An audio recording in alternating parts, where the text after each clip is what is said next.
જય શ્રી કૃષ્ણ, જય દ્વારકાધીશ મિત્રો. આજે આપણે અધ્યાય 14નો 18મો શ્લોક સમજીશું. ઉધર્વ ગચ્છન્તિ સત્વસ્થા મધ્યે તિથંસ્તિ રાજસાહ જગન્ય ગુણવૃત્તિસ્થા અધો ગચ્છન્તિ તામસાહ.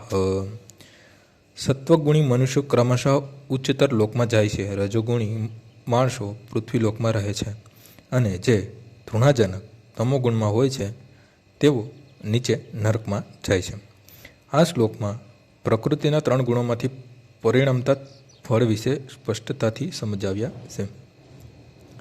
સ્વર્ગ લોકનો બનેલો એક ઉધર્વ લોક છે જ્યાં દરેક વ્યક્તિ અત્યંત ઉન્નત હોય છે. સત્વગુણના વિકાસના પ્રમાણ અનુસાર જીવને વિભિન્ન સ્વર્ગલોકમાં મોકલાય છે. સત્યલોક અથવા બ્રહ્મલોક સર્વોચ્ચ લોક છે. ત્યાં આ બ્રહ્માંડના પ્રધાન પુરુષ બ્રહ્માજી નિવાસ કરે છે.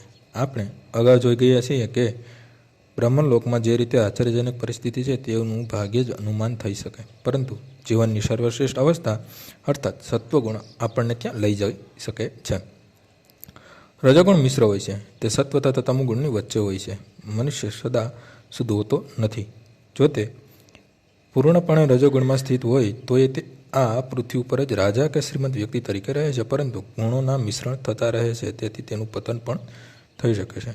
આ પૃથ્વી પરના રજોગુણી કે તમોગુણી લોકો જબરદસ્તીથી કોઈ યંત્ર વડે ઉચ્ચતર લોકમાં જઈ શકતા નથી. રજોગુણમાં મનુષ્ય બીજા જન્મમાં ઉન્નત થાય તેવી પણ શક્યતા રહે છે. અહીં નિમ્નતમ તમોગુણને અત્યંત તૃણાસ્પદ જઘન્ય ગયો છે. અજ્ઞાન તમોગુણને વિકસિત કરવાનું પરિણામ અત્યંત જોખમી હોય છે. આ પ્રકૃતિનો નિમ્નતમ ગુણ છે. મનુષ્ય યોનિથી નિમ્ન સ્તરે પશુ, પક્ષી, સરીસૃપ, વૃક્ષો જેવી 80 લાખ યોનિઓ છે અને તમોનું ના વિકાસ પ્રમાણે લોકોને આ અધમ યોનિઓ મળ્યા કરે છે.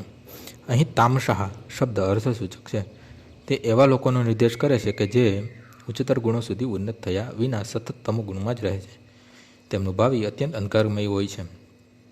રજોગુણ તથા તમોગુણ મનુષ્યને સત્વગુણી બનવાની તક કૃષ્ણ ભાવના મૃતની પદ્ધતિ દ્વારા મળી શકે છે, પરંતુ જે મનુષ્ય આ સુઅવસરનો લાભ લેતો નથી તે નિમ્નતર ગુણોમાં જ રહે છે, એમાં કોઈ શંકા નથી. આજનો શ્લોક અહીં પૂર્ણ થાય છે. આવતીકાલે ફરીથી સવારે 6 વાગ્યે મળીશું. જય શ્રી કૃષ્ણ.